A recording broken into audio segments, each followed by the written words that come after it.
This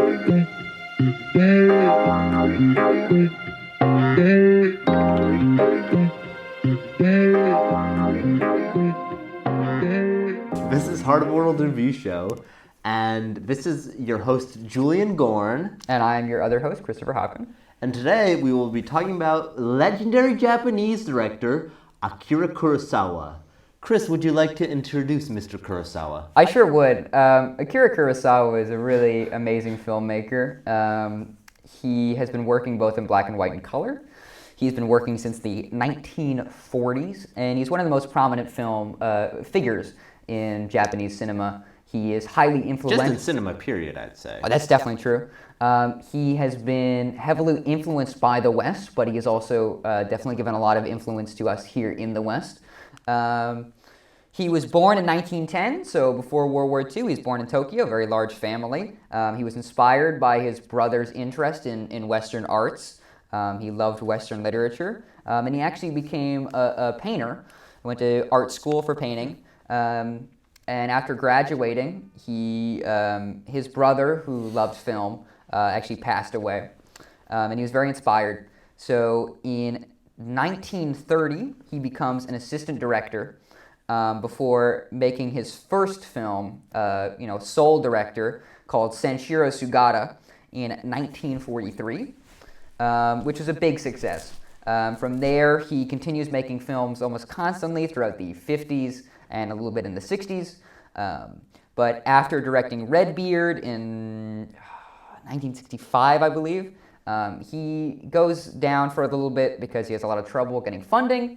But eventually, he comes back and makes his very famous color career. We will not be talking about the color films so much here. We might do a separate episode on the color films sometime because they have their own sort of renown.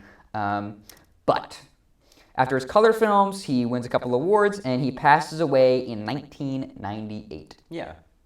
He also notoriously worked a lot with Toshiro Mifune. Oh, yes. He made his first film with Toshiro Mifune over in, I think it was Drunken Angel. I believe so, yeah. That was in 1946, somewhere around there. And Toshiro Mifune would become a staple leading man for Kurosawa. Very handsome, too. Very short, too, apparently. Really? Yeah, pretty short. I think he's 5'9", from what I saw. You know his height? Yeah, I'm pretty sure he's 5'9". That's pretty average. Actually, I think that might even be tall for that region of the world. Oh, well, I heard he was quite short. I guess I was wrong.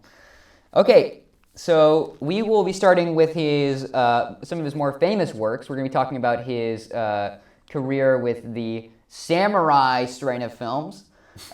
Strain of films. Well, yeah. So, I mean, a very popular subgenre, really influential on the Western. He originally liked John Ford as a director. You definitely see some inspiration from those old 1930s and 40s Westerns. And he would later inspire people like Sergio Leone, who would sue him because, Kurosawa would sue Sergio Leone for just stealing his movie. Julian, do you want to start us off with Throne of Blood? Yeah, so we're starting us off with Throne of Blood.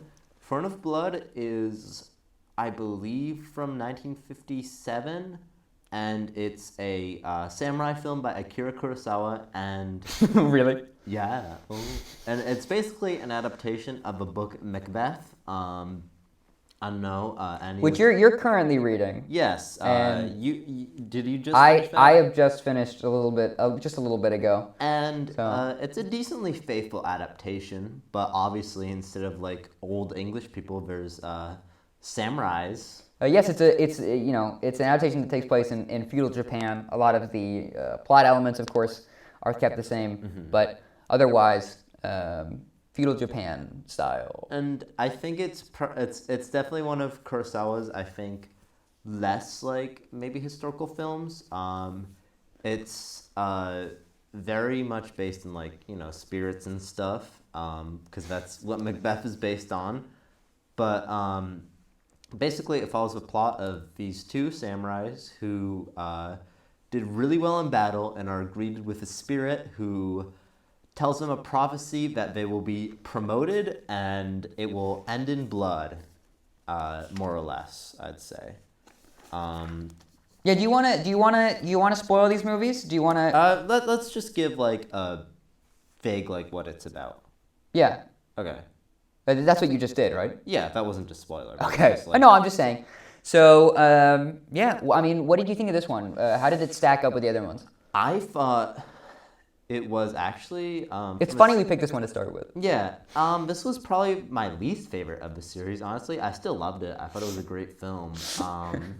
It is pretty funny that we forgot to realize that we started with our least favorite of the movies. But I don't know. It was definitely a little bit slow and meandering in comparison to some of his other ones. There's just like a lot of exposition about just like samurai, just like talking about power structures and stuff. But there's some really incredible scenes here, and I think you can really see some of Kurosawa's best direction come out in this, especially with just like the ending and just like Well, some of the especially under framing. Mifune. Yes. Who himself is, of course, a great actor, but he really shines in this film. I think, even though I would agree this is my least favorite of the Kurosawas that I've seen, I still think it's a really good movie, but I think this is probably his best, but maybe his best performance. Yeah. Toshiro Mifune plays the role of of a samurai who's starts off, pretty noble and a great warrior and all that. But we can also call And- them by their Macbeth equivalents if you want. He plays the Macbeth of the story. Yeah. And you sort of see his acting style very much change through the movie as he gets more and more manipulated by his wife, who also in this movie is very much depicted like looking kind of like one of his spirits, which I thought was interesting. Well, sure, she is kind of traditional. Oh God, I've really embarrassed myself now. But certain musical theater kind of sect of Japan does makeup like that, and you talk now so that I can remember what it's called. Okay. And as Macbeth gets manipulated, you sort of see him become like this more deranged character who sort of like adopts a lot of her hungriness for power. She's, of course, in the book she's relatively manipulative, but she's she's very direct in this one. Yeah. It's Macbeth starts probably even more staunch than the book. In this film, he is far more against murdering his master, but his wife, very very low key, but she definitely is pulling a lot of strings with him. And she originally, I thought in her first scene is not that great, but she gets a bit more involved and she gets really great. And she has that kabuki makeup that we were talking about before. Mm-hmm. I remembered. Don't worry. Yeah, and I think just the wife as a whole plays into this kind of like, I guess it would be a motif of spirits. You have her who just sort of acts like the spirits. Then you have another character who I won't say the name of due to spoilers, but does show up later as a spirit. Remember? No? At the dinner? Oh, I guess so. Well, we should talk about the great replacement for the witches. He goes a little bit more with a kind of folklore angle, which is really awesome. And I'm not sure if it's based on a legend of some sort, but I neglected to look that up.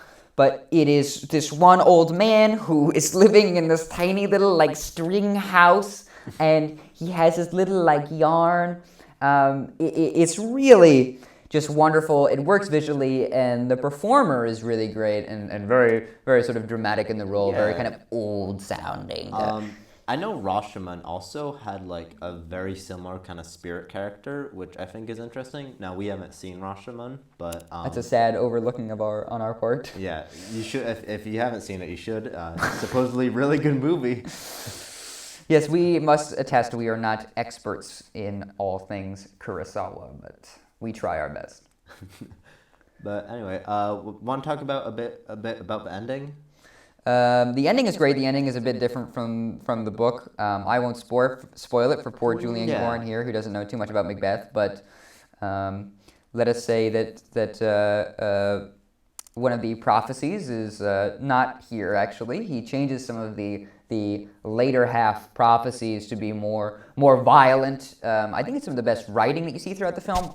Something that kind of lacks in the film itself, and it could be possible that we were getting a more kind of dull translation, but definitely, I mean, even when you're not trying to stack up to Shakespeare, is not a exquisite script. Honestly, I found it a little bit dry. Yeah, I agree. Yeah, there's not too much there, but there's this great discussion about this kind of proverbial throne of blood, Yes. and this kind of war scene that it described to Macbeth. That's really, really interesting. And the film ends with arrows. Well, Don't worry. one of my favorite sequences in any Kurosawa film, you sort of see this really panicked Toshiro Mifune, and I think some of Kurosawa's best direction comes out here as you just see this like shot after shot of this kind of like a montage that just ends in such a perfect climax, and then it sort of kind of circles back to some of the earlier themes of the film, which I think was a wonderful note to like close out. Well, on. sure, this idea of, mistrust, right? The Macbeth who betrays his king, and suddenly all of his subjects betray Macbeth. Right. And Toshiro Mifune gets right through the neck. It's pretty ripping. It's pretty sick. Yeah. One more thing I would like to mention. This film definitely did neglect some of the symbolism of Macbeth and like some just like the. How so? Well, I felt for instance, when they're meeting the witch in Macbeth, who I think in this film tends to prefer just like atmosphericness and folklore over just like purely like symbolism and foreshadowing. Well, sure. I mean, we're also talking about the difference between, reading a script and watching a movie, right? Of course. Akira Kurosawa obviously prefers to visually storytell, but Yeah. something that is really fantastic. I think I would agree with you, but at the same time, Macbeth is one of my favorite books. I think it's a really wonderful script. Nerd. So it is great, and there's so many wonderful little things to it that, of course, you can't always capture into a film when you're not working with the original script. We should mention a couple things with just the amazing kind of spectacle of the film, right? This big castle and these amazing costumes. It's really, really awesome to look at it. Yeah, you also have these like massive sequences of just like what I think is like hundreds of soldiers, and many are on horses, many just like have their thighs out, and they all have like really cool, what I think is pretty authentic samurai armor. So the way he depicts the trees moving is also really great. And the small, I'm not going to worry about spoiling a book that's like 1,000 years old. Sorry, hundreds of years old. The smog of the whole thing is really incredible. Yes, he uses smoke machines very effectively. Indubitably. I mean, it looks fantastic. That one scene where Mifune and Banquo are sitting down with their horses and they're taking a little rest before they go to the castle. And very foreboding. Now, would you like to talk about the Hidden Fortress? Yeah, sure. Let's talk about Hidden Fortress. Hidden Fortress was definitely one of my favorites. It might actually be one of my favorites of this samurai collection we're talking about. The film itself is about these two kind of oafish peasants who are stuck in the gears of war. That's kind of the opening sequence, is this horrible, being thrown between warlords. Right. And the two of them hear about 200 gold that is hidden somewhere in the hills. They eventually escape, and they go on their own little. Well, they're taking a little rest when all of a sudden, one of the twigs they're using as firewood has a little stick of gold in it, and it turns out that they have hit the jackpot and they found all the gold. It's at this point, though, that they run into Toshiro Mifune's character. It is his thighs out, by the way. Yeah, of course. You just love that. Mifune is really amazing in this film. He's really a curiosity in the way that, how should I say? He plays the role far more straight than a lot of his other performances, I think. So that's something really I curious. think this is actually one of my least favorite Mifune roles. Well, it's very, how do you say? I think this one can just be like, a little bit distilled down to just like gruff, angry voice, and then just like going like oh. Sure, but I mean, I felt like it still worked for the character, and I still think he played it worked, well. Definitely, it just compared to, I think, how good some of his other work is, it felt a little lacking, I think. Well, sure. Anyhow, it's revealed that Mifune is hiding in the hills to smuggle the defeated warlord's daughter, this princess, out of this now claimed land so that she may retake her throne. So there's the premise of the film. The two peasants are coming along with them because he's using the cover that they're transporting the gold. But it is a really great film, kind of action-adventure. But you see a lot of those, the kind of influences that he gained and gave out later when it comes to Westerns. Right. It feels very kind of Western-y. It's also his funniest film. Yes, undoubtedly, I think. I think from what I've seen of Seven Samurai, it's also very funny. But... Yeah, so he works. He does a lot with comedy, which is good. But for sure, this is the one where comedy is actually like a focus or kind of core, whereas a lot of the other ones, it's more a mode to enhance the kind of cinema, relieve the viewer. I think one thing that is very important to mention as well is this was a major inspiration for the story of Star Wars. Definitely see a lot of parallels. In fact, the two main characters were the basis for C-3PO and R2-D2. You obviously have this plot line of a princess, which is... The princess is Princess Leia. Yeah, it just straight up is Princess Leia, yeah. And yeah, I guess Toshiro Mifune is kind of a Han Solo type. Yeah, I'd say... Or like, not Luke Skywalker, I don't know. Maybe like Obi-Wan Kenobi. I'd say he's most akin to Obi-Wan. So yeah, I think this film, beside being his funniest, actually had some of my favorite cinematography from him. Yes. The whole thing looks great, and they're constantly moving around. You have things like the fire festival scene, and the desert always looks great, but especially the way that he makes the castle look. Oh, yes. It's really awesome. It's kind of a Eisenstein-esque kind of spectacle. He really has a way with working with the camera, and he really has a way with working with black and white to make it feel really alive. Yeah, and there's some really awesome sequences where that really shines here. Like, for instance, there's a scene where just, like, a bunch of peasants are, like, running down the steps in rebellion, and you see these, like, samurai just, like, shooting at them with guns, with, like, muskets. The muskets always have a really big impact when they're introduced in the films. There's more muskets in Seven Samurai. So this scene is just so perfectly framed, and just like he just works with these like massive crowd of people so elegantly, and I don't know, it's really an amazing scene, and also it definitely has like it does all that stuff while managing to somehow still in the end have a focal point around the two main characters, the two goofballs. I mean, they're great. They're really funny. They just have such a wonderful dynamic throughout the entire film. They're really kind of the continuity of the whole thing. Yeah. But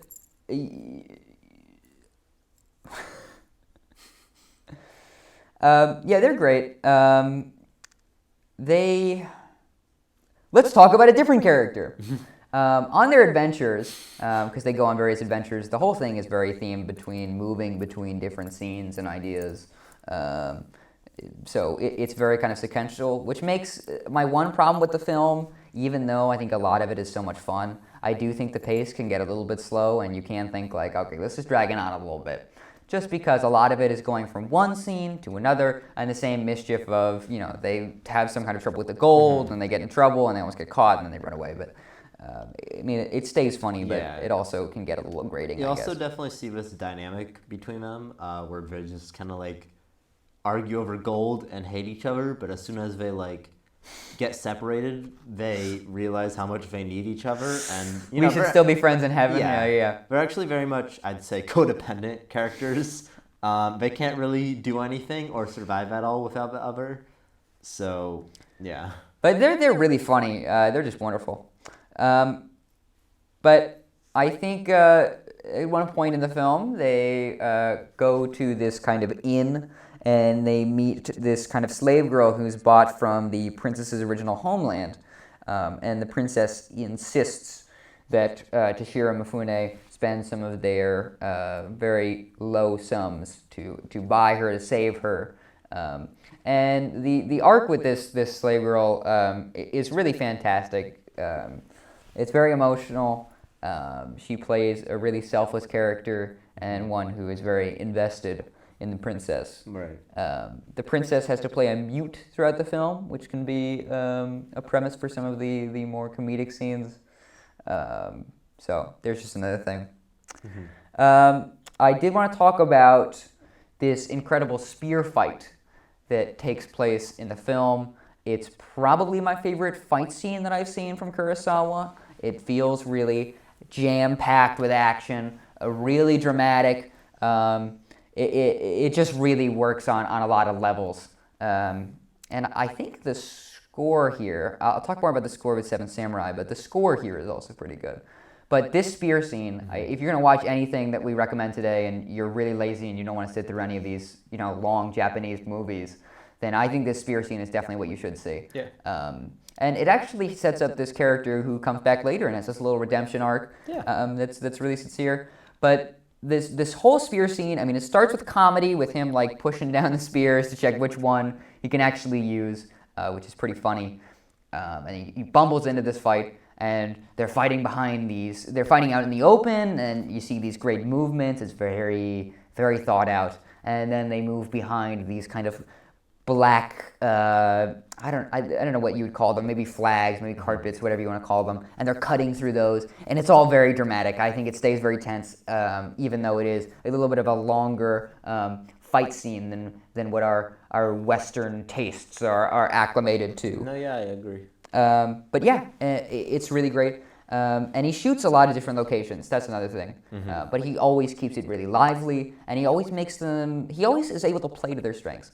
The openness of the desert, the busy business flavor of the town, or the kind of natural beauty of the forest. Right.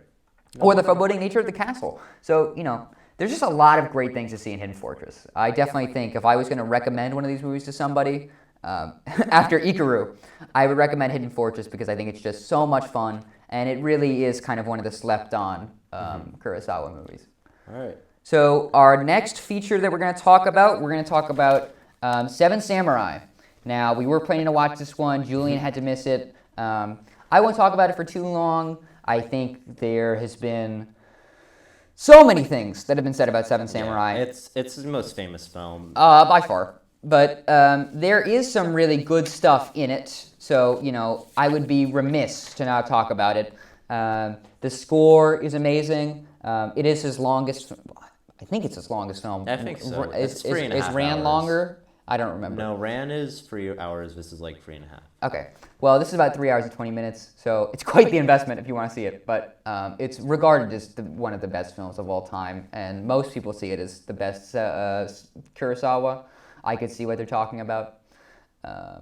Mifune is great. He plays a more comedic character, but there's some really great scenes where they're kind of enriching him and making him far more interesting, and you figure out a bit about his backstory, right, because he shows up and he's this like drunkard, right?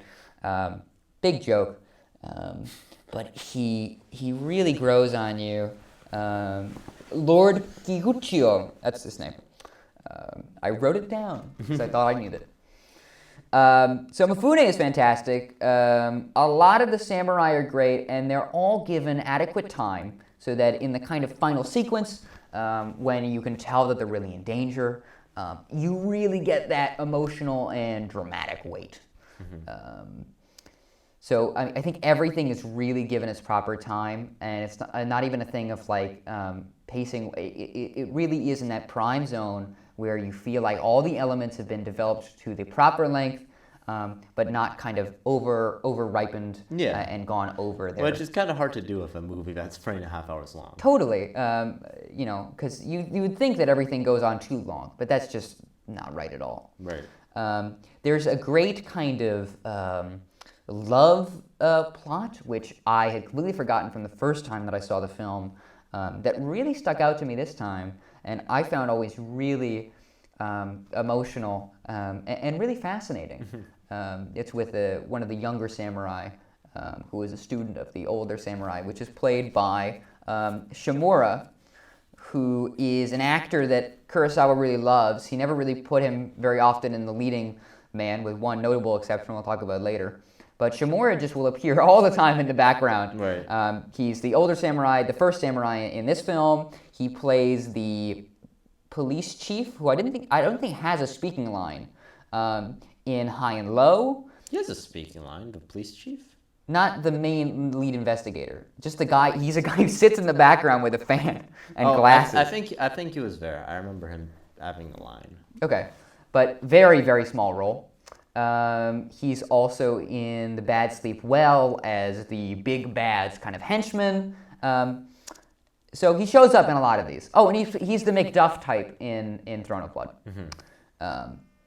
Anyway, great romance plot, great score, great action. The action feels really true, and that's kind of what takes up the last hour of the movie with a couple breaks. But it does feel really natural. He shoots it great.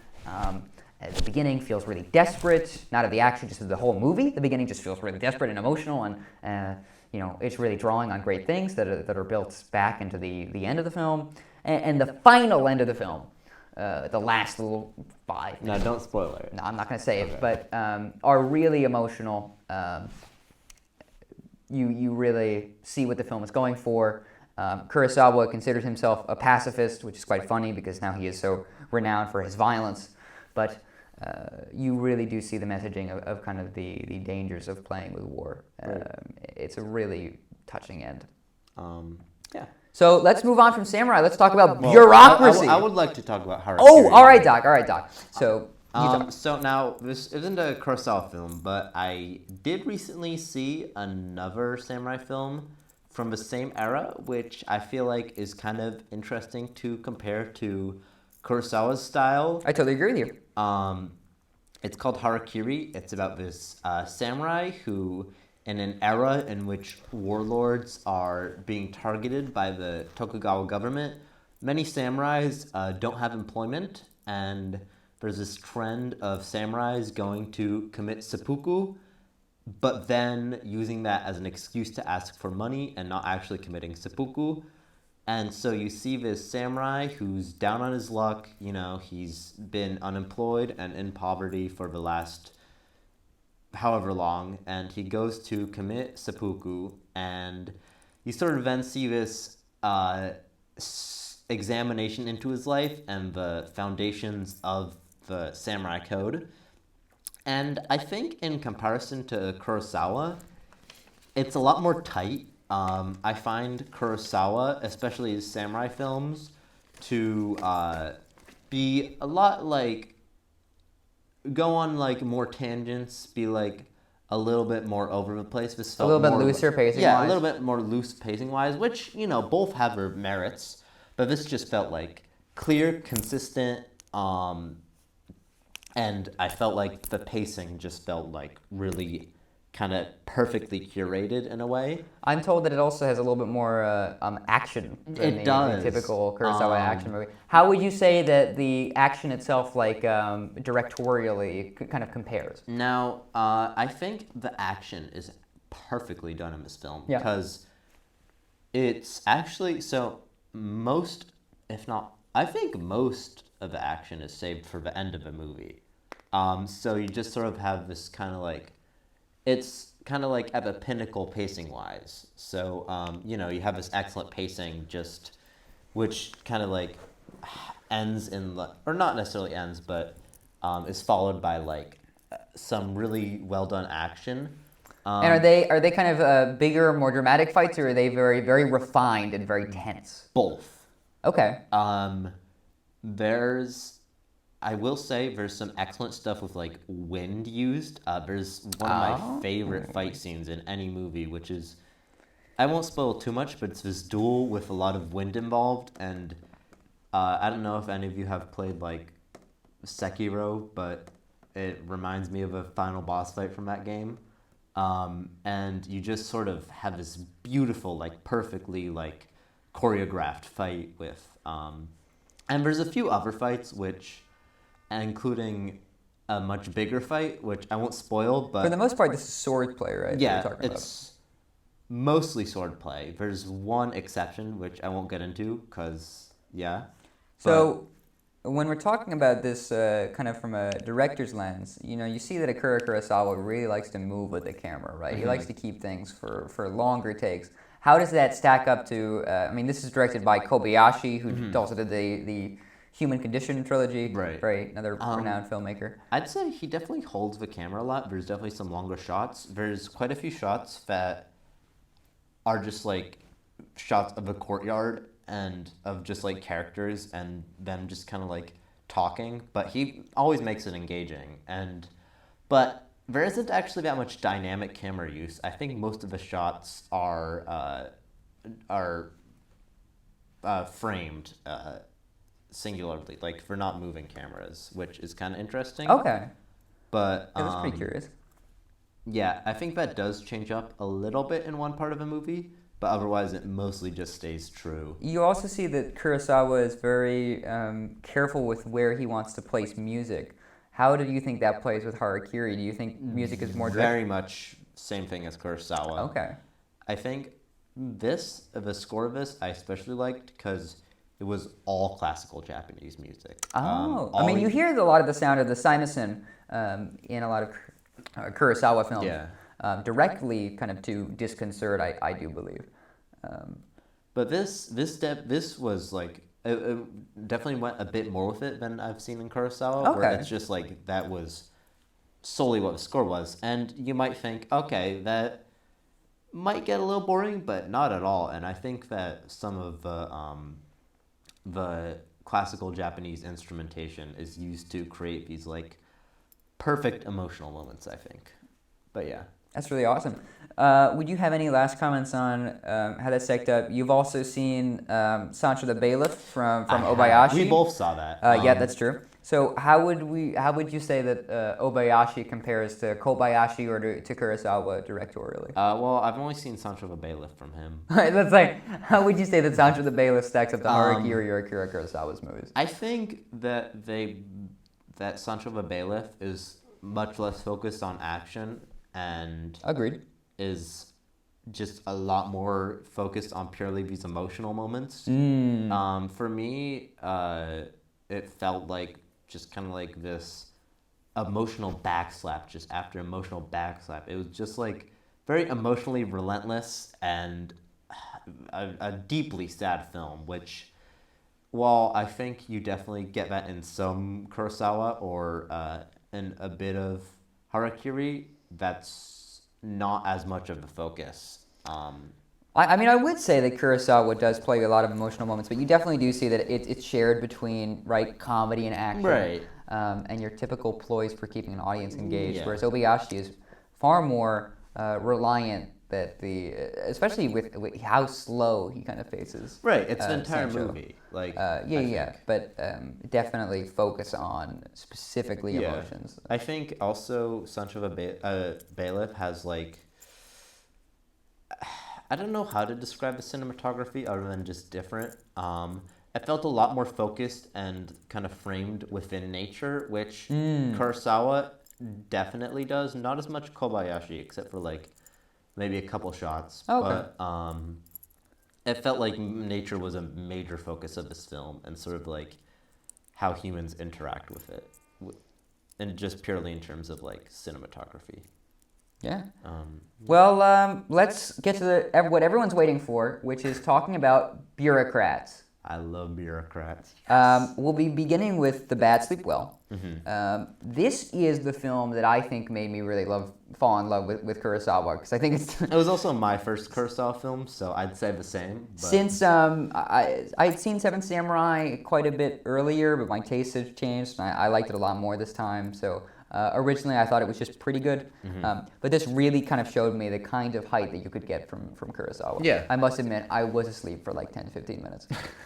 But this is one of his more, I would say, a lot of his films have a lot of drama, but there's great drama in this one, really pristine kind of thriller stuff. And that's what the film's about. The film is about some some kind of dirty public officials who are playing naughty with their monies, and a man's quest. He remains mysterious for quite a lot of the movie, but we figured out eventually it's a man's quest to stop this kind of behavior. Right. Great title, by the way. Oh, yeah. It really builds into how the entire movie is thought of. Yeah, and you definitely see like some great like references or like Kurosawa playing off of the title. Totally. Especially at the end. There's like an explicit reference to it at the end. We should mention this is another kind of Shakespeare adaptation. This is a kind of more implicit adaptation of the film Hamlet. The book Hamlet. No, I only watch the movies. I don't want to read that kind of stuff. I've not read Hamlet. Julian is not either, but it's one of my mother's favorites, I think. But this film is really incredible, from the opening wedding sequence, which is a little slow, but the cake, they wheel out this big cake of a building where this businessman has committed suicide, and we figured out that there's kind of a conspiracy going on with this kind of people related to this company killing themselves. And how that relates to this mysterious man who seems to be kind of toying with our characters from the shadows, and eventually becomes the lead protagonist. Is that? Could you tell me? Is that Mifune? I can't recall. The lead protagonist is Mifune. He looks so well kept; it's hard to tell. Compared to like all of his other movies, he's a little bit more. Yeah, he plays like a scrungly. He's a little more dirty, a little bit more. Yeah, top knot, Totally, and a big beard too. There's a lot of great mystery to the film. Yes, it's a very layered film and it feels like just constantly there's these layers peeled back, and you get that there's this whole like mystery and conspiracy underneath it, but just like as the film goes on, you just have these like, oh crap moments, which happen very frequently, where you realize that something is not what you previously thought, or like realize something, and I think that Kurosawa does twists and turns excellently in this film. One after another, really incredible. You're always surprised. My jaw was constantly hitting the floor. You literally like just opened your jaw wide and like. Well, listen. I'm a chronic overreactor, and I'm proud of it. When I see a movie, I go, and I what? And I spit out my popcorn, and soda pours out of my mouth. Just kidding. I only buy your jeans. I only buy water and gum.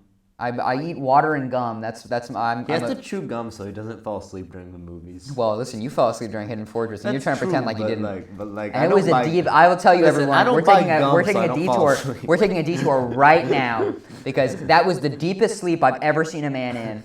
Julian Gorn. I gave him a wet willy. I kicked him. I tickled him.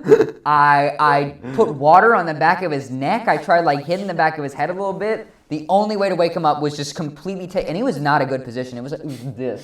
And the only way I got him to wake up was completely moving him off his center of balance. So there's an insight into how we watch movies, so that you know that you're dealing with the most credible source possible. Yes. I won't say what it is, but I will say my favorite scene has to be the window scene. Oh, the window scene. Where this man has been kind of driven crazy, and he's kidnapped by the mysterious person and taken to a window. He's taken to a window, the office of where that original guy killed himself, and it is. Whoa! It's really out there. Yeah. It's really dramatic, if you ask me. You also, it's not drama without heart, because I think we'll wrap it up a little bit here, but there's definitely there's a very touching romance, but when I came out of the film, what I really noticed was the way that he plays with morality, in that for the most part, with the exception of one guy, well, even then you could make a case for him, but every character has justification, they have a reason, they have ways that they think, and it's almost a resistance to the typical, it's a reform to the typical way that we see the thriller movie, in which it's clear, good guy, bad guy. And he's constantly playing that, and he plays with that in our next film too. And even the character who you would most consider probably the good guy, like he's flawed. His motives are like a little like messed up, Like he has the right, I think. And what he's doing as well with the, but yeah. but it's definitely a very, very well-rounded film. If you want a lot of drama and you want no laughs, you don't want the laughs at Hidden Fortress, you just want the dirty grit, then you definitely want to see The Bad Sleep Well. Wonderful film. Now, we're talking a lot about sympathetic protagonists and antagonists, so let's talk about High and Low.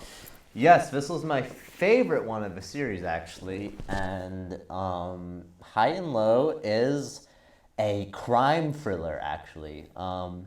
It's basically, you have this bureaucrat and another bureaucrat film. I know. But he works at a shoe company. Yes, he works at a shoe company this It's time. the very dramatic opening of this. And He tears he's the shoe a apart. very rich man, and he wants to acquire... Well, not rich enough. Well, We'll see. we'll see. He wants to acquire a bunch of stock for this shoe company so that he can become a president and run it the way that he thinks is right. And you have these stockholders who are in opposition of him. Just the worst guys. Just worst guys, terrible guys. Pawn scum. Yeah. But right before he's about to acquire this stock, the son of his chauffeur gets kidnapped. Well, the guy thinks that he's going to kidnap. We should say the lead is played by Toshiro Mifune, which is this businessman, and he thinks that the kidnapper tries to kidnap his son, mistakes him for this guy's chauffeur's son, who's his son's best friend. Right. And this is another movie that I think, kind of like A Bad Sleep Well, definitely has twists and turns, but I'd say a good deal less than A Bad Sleep Well. I would agree with you there for sure. High and Low is more focused on consistency. You have a lot of sequences. I think the pacing in this film is quite excellent, and you have a lot of sequences of just sort of people talking, but just slowly revealing more and more details about this case and hunting down the guy who stole the kid. And within it, you just sort of have... I feel like Kurosawa has these has the ability to make just exposition scenes or just scenes that would on paper seem very boring quite interesting in this film. Part of that is the way that he's able to shoot. Oh yeah. And we haven't mentioned it yet, but it's really important when we talk about the bureaucracy films. Of course, it's integral to the samurai movies, but particularly in these bureaucracy films, we see him play a lot with blocking, which is the way that your characters are moving on the frame. Right. Where are they going, and when do they stay there? Yeah. Where do they look? You see absolute precision, and a lot of the times that's in harmony with his camera movement. He likes to do Yes. long takes with movement. But you really see the way that he plays with blocking, especially in these bureaucracy films, where he can be so precise because it's kind of a controlled environment. And the way that figures move, what it represents in the scene, it is really, really wonderful to see.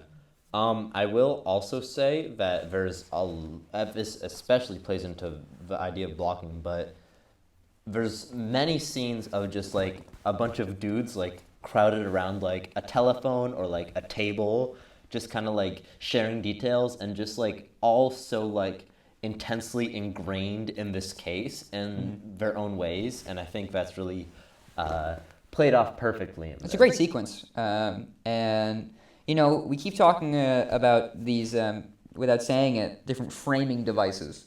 A lot of these old Japanese films have their own unique framing devices.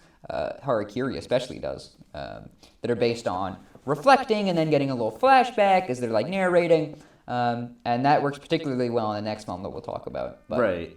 One more thing I would like to mention is that this film, I think, has one of Kurosawa's strongest political messages.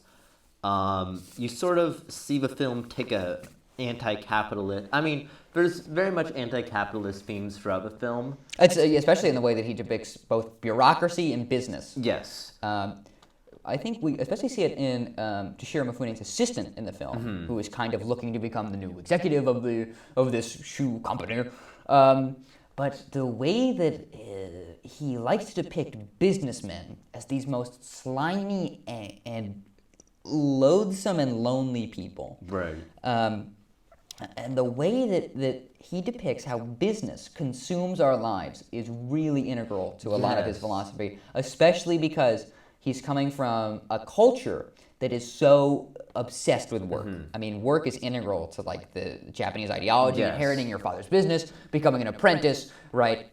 Just look at the very popular documentary Jiro Dreams of Sushi, which I think is a great documentary. But you see how much Japanese culture revolves around jobs, right? And how much Kurosawa does not like that.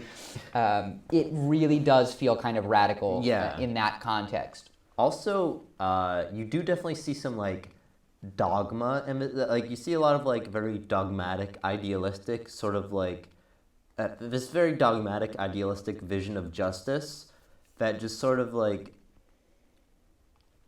you think it almost feels like the film's in support of it at first, but then you just sort of see this like twist and just like this almost like ruthless, just like uprooting of like these systems that just like control every aspect of our life, you know? Totally. A couple other things with High and Low. Great title. Another one where the title is constantly having you thinking, right, of who's in power, what does it mean, and especially in context of the ending of the film, we don't want to miss the last sequence scene. I guess if you don't really want to say what it is a really dramatic beat that relates to the antagonist and really makes you think. You know, in the kind of film, the antagonist is really played as a very, very villainous man, but at the end of it, you really do get an idea of how he got that idea and how that relates to this idea of business forward, right? And how that relates to the perception of life through efficiency and wealth itself.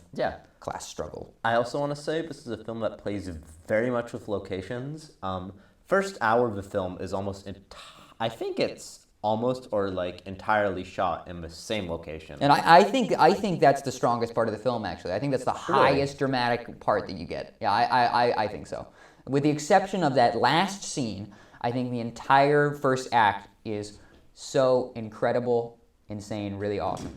So you have a first part of the film taking place in the same location, but then after that, you just sort of have it like split off, and it sort of takes you around this like whole region of Japan, and you definitely see some recurring locations, but it feels almost like Kurosawa sets up this world that you sort of become familiar with as you like delve deeper into this case of this villain, which I think is really excellently done.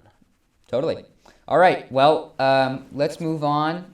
Speak of heart, and you'll get to our final film for the evening, which is Akira. Yes. Akira is my favorite that I've seen of the Kurosawa films. And note that I've seen Seven Samurai, so I'm very well read. Sorry. Akira is his smallest feature by far. Not lengthwise, but ambition-wise, I would say. It's very held close to the chest. It actually is one of his, I don't know if it's one of his earlier works, but it's definitely one of his middle works, which is surprising because it feels like his magnum opus. It feels like his testament to life. Akira is about a bureaucrat, again, who does nothing with his life, but as an opening monologue attests, wasting time. He's not actually living at all. All we see him do for about a couple minutes is just sit at his desk with glasses on and go with his little stamp. It is kind of already sad, but then we see him go to the doctor, and it turns out that he has terminal stomach cancer. This whole thing sets off a kind of movement within himself in which he has to come to terms with that and figure out what it means to actually live. I think the translation of the title literally means to live, yeah. Oh, I think you are right. I forgot that. But it is such a beautiful film, both visually, like cinematography-wise, emotionally, and also philosophically. When I finished the film, I was going to think of how I was going to rate it, right? And I was going to give it like a 9 out of 10 or whatever you want to call it. But then I couldn't bring myself to give it less than a 10 out of 10, and I couldn't tell why, because when I finished the film, I thought, wow, it was really good. But it's like, I don't know if I had the passion there, except for this idea that it is one of those objective grades. And then I kept I kept thinking about it, and I've thought about it for the past few days. It just keeps popping into my head. And it's not what I originally thought of, just a collection of really moving scenes, but a full movement of them, and a life told in totality and in a window. There's a very direct shift. I guess I don't want to spoil the movie. I don't know if it's really spoiling it, but there's a very direct shift at the about hour and a half mark where the framing device completely changed, and people start reflecting upon Ikaru himself. And they talk about the change that he underwent. And all these kind of bureaucrats who worked in his office are going, I just don't get it. What could have caused this? And they're like, oh, he met a young woman. Must have reinvigorated his spirit. Does it to every old man. Or, oh, he just randomly chose to. Or some of the, like the deputy mayor. Because in the film, Ikaru is this bureaucrat who runs the public affairs unit. And we see in the film, at the beginning, this woman gets the runaround. She's trying to get like this ditch filled. And the bureaucrats just go, oh, you're going to want to talk to actually Public Works. And Public Works says, this is more a sewage issue. And then sewage goes, well, I'm going to need the fire department to help us out with that. And the fire department goes, you're going to have to talk to the deputy mayor, because it seems like this is going to be a multifaceted project. And the deputy mayor goes, well, you're really going to want to talk to our new public affairs unit. And suddenly she's back where they started, Public Works Department. It's really cruel, and we see it throughout the film, this way that the government gets nothing done except for offloading problems on one another. But then we see that Ikaru finally, I don't remember if that's his name, but Shimura's character, as he's trying to figure out how to live his life, he meets this woman who is one of the more lively ones in his office. And he's previously gone out with this. He went out. There's a sequence where he goes out with this random guy who's like he calls himself Mephistopheles, and he says, "Wow, it's so great. Everyone has to be greedy in their life. That's the only way that we can be happy, because society tells us we can't be greedy." And he goes on this whole kind of party, and Ikaru himself he's so small. He's barely in the scenes until one scene where he goes to a bar, and he sings the most beautiful song. And it really is quite moving. And so we see that song, spoiler alert, at the end of the film again, as a motif, but this time in a very different lens, in which it's a life celebrated instead of a life mourned. And how does he make that change? He does something. He figures out that life is about making something. And of course, it's also about the connections we build. He touches that with his son, who he, quote, describes as being in another place, even though he's living with his son. His son is just so distant and is so consumed by this kind of machine of like, oh, I got to worry about his will, and I'm going to worry about what my wife thinks, and he doesn't connect with his father at all. And he doesn't worry at all about his father. He doesn't talk to him. He just reads news stories from the newspaper. And his father goes, oh, yes, I think I heard about that. Very consumed by the monotony and malaise of modern being. Yeah. But he figures out that he has to make something, and so he picks up I want to say, I haven't seen this film, so please just don't not too many spoilers. Okay, I'm trying my best. But he picks up this project to fill this ravine and make a park. So at one point, the deputy mayor is talking, and everyone's saying, "Oh, Ikaru made this park. Isn't he such a great guy?" His name, I don't think his name's actually Ikaru. I'm just going to be wrong about this. So you can crucify me if you want, but I'm going to call him Ikaru because that's what I want to. I think his name is actually Watanabe. Maybe I should call him. Oh, I think that is his name. Is it the name? No, that's the name of the lead from High and Low, right? I'm pretty sure that's a character from High and Low. I don't know. I don't even care. I'm going to call him Akira. He builds this park, and the deputy mayor, he's going, everyone says that it just took Ikaru to make the park. But really, when you think about it, it was all of us. It took all of the government, and I am the government. So technically, it was me and the head of the Public Works Department. And we see them we see different scenes, kind of a flashback of him trying to shut down this project, and how much no one cared except for Ikaru. It's a really moving film. It's a celebration of life. I've heard some people call it, this idea of life-changing cinema, and I would really aspire for it to be that. It is tinged in a certain level of cynicality because that's just the way that modern life is. But there's definitely something really true about it, and true about the way that we choose to live our lives. And I think it's by far the best work that Kurosawa ever made, that I've seen. Who knows? Maybe Ran will blow me away, but this was really, really something special. Yeah, I haven't seen it. But... So why don't we wrap up before honorable mentions just by Yeah. saying, in general, kind of what would you recommend for our audience who has sat through this whole review? Don't worry, if you come this far, we'll tell you that we won't only do long-form reviews. We're going to keep trying to do short-term reviews, but we're also going to mix in some of these longer ones because I think this is an interesting way to look at things. They might be a little bit shorter than this one. I don't know how long we've gone on, but we're going to keep working with both forms. Yeah. So don't stress out if you like one more than the other. Do you have any, to the faithful viewer, what should they see if they want to see Akira Kurosawa? I'd honestly recommend High and Low very much. Yes. That's your favorite, I believe. Yeah, I just think that the consistent pacing, the sort of like, the sort of like constant like action, there's always something happening, and I think that makes it a very accessible and entertaining Kurosawa film. Now, it's decently long. I believe it's... Well, all of his works are really long. Yeah. That's just a fact of Kurosawa. But I think a lot of people would call Seven Samurai his other most accessible work, but has the benefit of being like an hour shorter. Yeah. So... I think even the first hour of High and Low goes by a little bit faster than Seven Samurai. I prefer Seven Samurai, but that's me. Yeah. But this is, I think that's generally regarded as the best of his bureaucracy films, as we've been calling them. Yeah.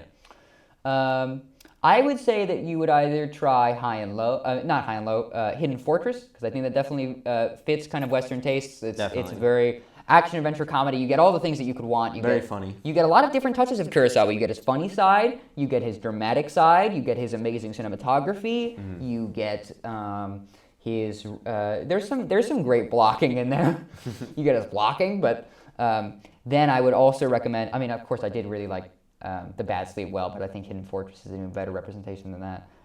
But also, Bad Sleep Well, there's a lot of exposition. It's a little hard to follow. Apparently, I fell asleep during the exposition, so I got caught up real fast. So maybe that's why I love the movie so much. Well, also, I give you a reminder of what happens. So, and finally, my biggest recommendation from this will have to be Ikaru. You can probably tell from my more than enamored review.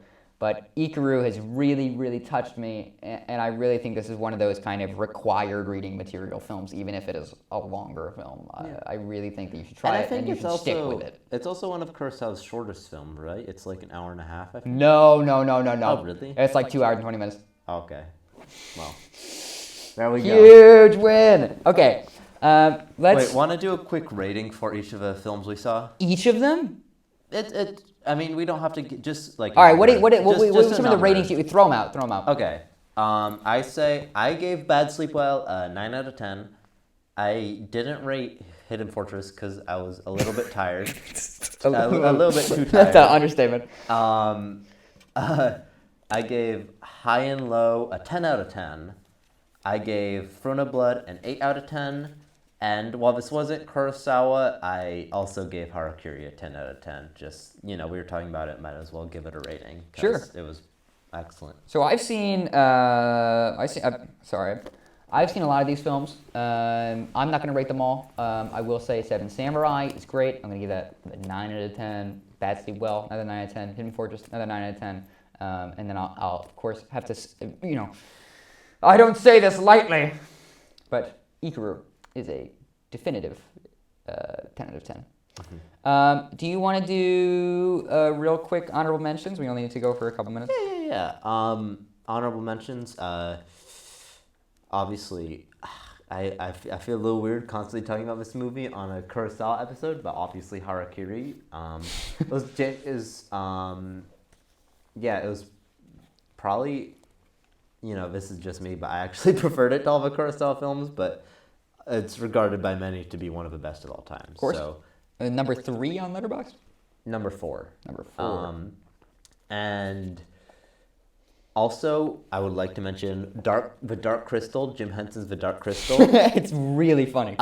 It's this kind of ridiculous movie by the guy who did the Muppets, and it's I don't know what We got to see it in the movie theaters with it was a pairing between Dark Crystal and Labyrinth, both of them being not dark fantasy, but definitely not silly Muppets, but really more world, especially with Dark Crystal, kind of world building based puppetry.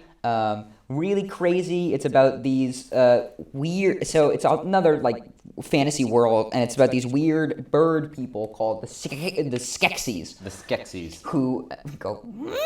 And the Mystics. Oh, thank God you forgot to turn. So the Skeksis who own the Dark Crystal, which must be reunited to fulfill the prophecy by the worst protagonist you've ever seen in the film. Her name is. Protagonist sucks so bad. Her name is Jen, but it's a good. I think it's a pro. Also, I think Jen is a dude, right? I don't remember. I'm pretty sure Jen is a Okay, dude. so then his name is Jen, and we should say it's a pro because he is so funny. He has the most lamp shading, annoying Marvel things to say that you ever heard. He's like, this place is weird. And it's also very unself-aware, which as a result just makes it really funny. But yeah, the Skeksis own the Dark Crystal, and it must be reunited with the last piece of the crystal. And there's these weird guys with little heads, and they get melted to turn into life elixir for the Skeksis. It's really just incredible. You gotta award this guy's ambition with Dark Crystal and with Labyrinth. He really had ambitious ideas and projects and put them into a great kind of fun package that's never too heavy and just make perfect cult films. And obviously the puppetry is incredible. Jim Henson is just such a talent, and there's some really great shots and just really great puppetry that I think really shine through this movie. Totally. So if you want a fun time, Dark Crystal is an amazing way to get it. So is Labyrinth, but yeah. So I'll mention one last thing before we go. I've recently been watching a television series. I know it's not a film, but a television series called Joe Pera Talks with You. Very sweet, simple, and very earnest. It's from comedian Joe Pera, who is not known by many, but is well regarded by those who do know him. It is very sweet. Well, I've said it all, but there's not that much to say about it. It's just a really relaxing program. I watch it before I go to bed. And it helps you fall asleep. He has a relaxing voice. There's multiple episodes where the goal is just to put you to sleep. If I'd say a good starting point is he did a special for Gorn. It's kind of like Memoria in a way. It's kind of like Hidden Fortress in a way. He did a special called Relaxing Old Footage with Joe Pera, which is really wonderful. It's just it's touching. A lot of his stuff is really touching. And when it's not, it's just funny. You have an episode where he talks about breakfast, and this guy is trying to get the perfect egg bite, and he gets so mad when he doesn't. He goes, "Ah, I just need a win." That's what he says. And his breakfast crew. And the most recent episode I saw was called Joe Pera Reads You the Church Announcements. And he starts reading them, and then he gets so excited because he's just heard Baba O'Reilly, and he hasn't slept for 3 days. No way. Because he's never heard the song before, and he's showing it to everyone. So you can see the kind of show it is. It's really sweet. It's simple. It's often really funny. So there it is. Yeah.